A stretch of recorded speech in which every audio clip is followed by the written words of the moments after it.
अपने सूरज प्लंबर जी जो कि साडे उस्ताद ने। देखो मोटर फिट कर रहे करते ने, बहुत बढ़िया मोटर फिट करते ने।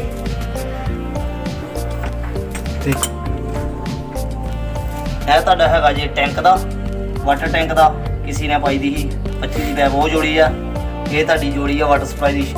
ਅਗਰ ਇਹਨੂੰ ਔਨ ਕਰੋਗੇ ਵਾਟਰ ਸਪਲਾਈ ਦਾ ਪਾਣੀ ਚੁੱਕੇਗੀ ਮੋਟਰ, ਅਗਰ ਇਹਨੂੰ ਔਨ ਕਰਾਂਗੇ ਤੇ ਟੈਂਕ ਦਾ ਪਾਣੀ ਚੁੱਕੇਗੀ ਮੋਟਰ। ਇਹ ਦੀ ਆਊਟਲੈਟ ਹੈਗੀ ਆ, ਇਹ ਜੋੜ ਰਹੇ ਆ।